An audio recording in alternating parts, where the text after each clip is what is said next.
In today's video, the truth about belly fat. How to go from looking like this to looking like this. What we need to understand about visceral fat, subcutaneous fat, and its role in our overall well-being. Hey guys, what's going on? This is Paul Ravella from ProPhysique.com, and today I found a really interesting article. It's a review on the Harvard website. The article is designed to help us take an aim at losing belly fat and understanding the differences between visceral fat, subcutaneous fat. And I think there's a lot of information around, what we can do to lose belly fat and specifically how to target the area of the abdomen. So I want to discuss that. First, let's discuss what's the difference between subcutaneous fat and visceral fat, and it's very easy to understand. Subcutaneous is just like it sounds. It's under our skin. It's the layer of fat that is just below the skin. It sits between the skin and the muscle, okay? This is what really gives our muscles separation when we get leaner. Visceral body fat is a little harder to see. In fact, it's impossible to see it. It lies underneath the abdominal wall and between the organs. And just in that sentence alone, you can probably understand why visceral fat has some real problems. Some of the systems that are involved in our body, hormonal systems, are impacted negatively when we have visceral body fat. The visceral body fat that lies underneath the abdomen. So what can we do to remove this? Well, first things first, the rules of losing belly fat are related the same as losing fat anywhere. So if I'm talking about people like Dan Devine here, who lost an incredible amount of belly fat, I'll also show you Drea, who lost an incredible amount of belly fat. Heck, myself. I've got thousands of examples of people I've helped over more than a decade of coaching and running our Transformation Challenge. And so I've learned a lot through this process, and I want to explain to you visually how to understand how it's going to happen, mechanistically how it's going to happen, and things you need to avoid. And if you're interested in joining our Transformation Challenge, it starts next week. It's $50. It includes over 100 meal plans, training plans, a private support group, live videos every week where I am going to be answering your questions. The coaches for ProPhysique are going to be answering your questions. And it gives you a 90-day deadline to get some of the changes that you saw in some of these pictures here. And really what it does for us is it provides a platform to help you reach your goals, because a goal without a deadline generally doesn't happen. So let's talk a little bit about how fat loss works. Fat loss happens through the creation of a caloric deficit. Now, a lot of times things will be made of certain diets, okay? You have to do a diet a certain way. You have to avoid certain foods. I have found this to be completely untrue. While certain people may enjoy a certain diet and they may even say to you, man, I'm on this diet and it's really working. The reason it's working for them is because it's creating a caloric deficit. Now, that could be psychological, that could be physiological, that could be helping their cravings, that could be just something that fits their daily routine. But there is no one-size-fits-all way for creating a caloric deficit. I myself am a pretty flexible dieter when it comes to nutrition. I eat plenty of things with sugar. I don't have a set time of day that I have to eat my meals by. I don't have a list of foods that are on my no eating list outside of anything that is related to dairy, because I'm a little bit lactose sensitive, so I just prefer to avoid that. But if you're not lactose sensitive, if you can digest all these foods, there's really no reason to avoid them. And in fact, avoiding foods for long periods of time can become orthorexia, or the fear of food. It can also put you in a position where you have eating disorder behaviors. And so what I try to do is include things that I enjoy while creating a caloric deficit. Now, part of this has allowed me to create a calculator that's directly relatable to this. So I'm going to put a link below. You go to prophysique.com/calculator, and it's going to give you the opportunity to put in some information, your age, your weight, activity levels, and give you a range of where your calories should be. But no matter what your calories are currently and your activity level is currently, if you're not losing weight, you're not in a caloric deficit. So how do we make sure that we're losing body fat? Well, we'd be a little bit more accountable, okay? And I don't want to get into the specifics of diet. I just gave you a calculator for that. But I take an evidence-based approach where proteins, carbs, and fats are all valuable.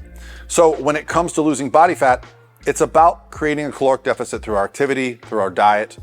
One is taking energy in, one is expending energy. I also find that it's very hard for me to understand why people believe you can't burn body fat when you spike your insulin. This is completely false. We are always burning body fat. We are also always both storing body fat. So what matters is the net balance over a given day.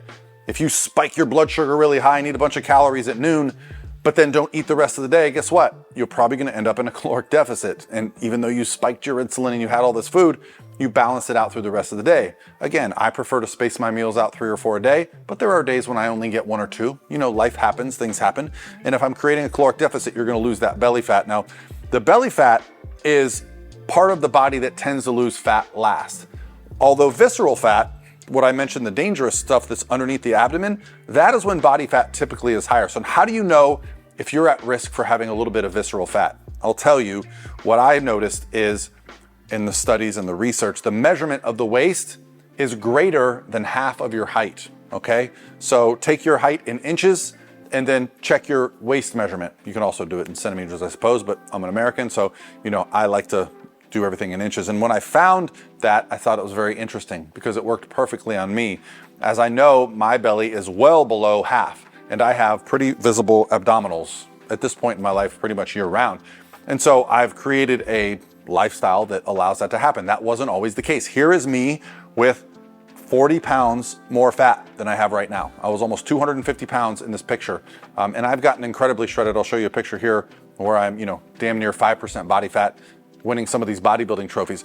So I've gone through this process before, and here's what I want to encourage. So I want to encourage you guys to understand that when you start creating a caloric deficit, you might not even notice where the fat is coming off. Why is that? Well, because we have fat deposits all over our body, and the pattern at which that fat comes off, the legs, the face, the shoulders, is genetically predetermined. That is not something that based on exercise style, diet style, it's gonna come off. It's gonna come off based on your genetics, okay?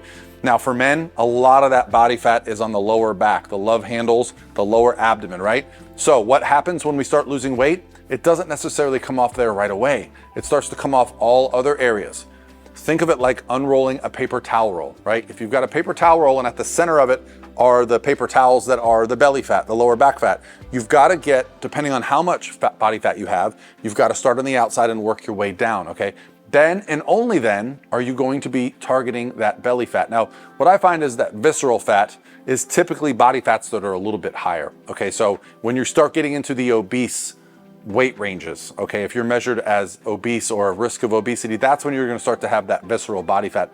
What I find is that nobody really has much visceral body fat, and in fact, when you start to get rather lean, it's not a concern at all, and things will start to improve from just getting a little bit leaner. And this is where we can see some incredible transformations, because you start to actually have better hormone profile, okay? You start to actually sleep better when you get rid of that visceral body fat. So if you are someone that is carrying a lot of that, let me give you some quick tips.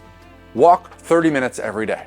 It doesn't matter where, it doesn't matter when. Make sure you're fitting in a good 30-minute brisk walk. Now, I prefer to walk on my incline treadmill. At this point, I am trying to push my fitness level, but I've seen incredible things just from having people that are completely sedentary move a bit more. The second would be focus your day around hitting some protein targets. Now, the protein target that I usually suggest is whatever your goal weight is. So if you're a 300-pound man and you're like, I'd love to be 190 pounds, well, hit about 190 grams of protein a day. It's going to help you building muscle. Muscle building, even if you're not doing a ton of resistance training, is going to help you with your metabolism, with your lean body mass, and it's going to prevent muscle loss. It's also going to keep you nice and full. Finally, I would just say focus on a nice calorie range and creating some habits. Now, there is some research that shows that cardiovascular exercise, which can just be walking, along with some resistance training as low as 2 or 3 days a week, has a bigger impact on fat loss than if you just did one or the other, okay? So they are both beneficial, they are both going to help. And if you don't know where to start, if you want a beginner's guide, I've got a free guide. If you want to join our challenge, like I said, over 100 training plans and meal plans based on all different lifestyles, home gyms, multiple days per week, as many as 5, as few as 2.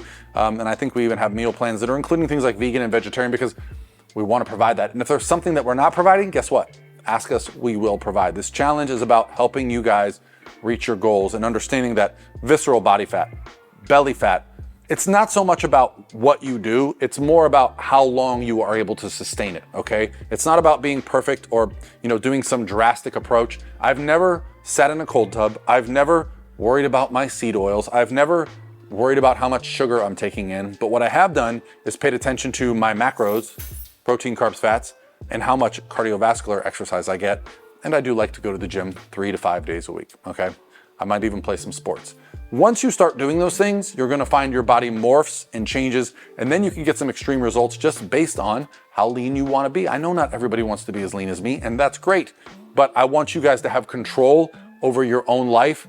And I know there's a lot of information and a lot of things we hear right now, but I'm telling you this is the truth because I'm actually showing you. I'm showing you on me, and I'm showing you on the people that enter our challenge and I'm showing you on my clients weekly on my podcasts and on my YouTube pages, okay? This is the real world application of fat loss. There's a lot of people out there with PhDs and degrees and doctors in front of their name, but you don't actually see their results. You don't actually see their clients accomplishing anything because it's just talk. This is real world experience. Yes, I like to look at all the evidence. Yes, I like to understand. I went back to school to study, but what I found is that for the far majority of fat loss, it just comes down to creating a lifestyle that is a sustainable approach for you until you get where you want to go. And if you have questions specific, follow along, hit subscribe, because this week, every day I'm going to be doing a video and I'm going to be addressing some very specific questions that I've gotten both in my comments and on my Instagram direct message about how to make adjustments, how much protein, carbs, and fats, how should I do cardio, how should I address my training, what should my routine look like, what happens if you stall, okay? Guys, I'm 49 years old, I'm a lifetime natural bodybuilder. I'm just here to help you reach your goals in 2025. Let's go.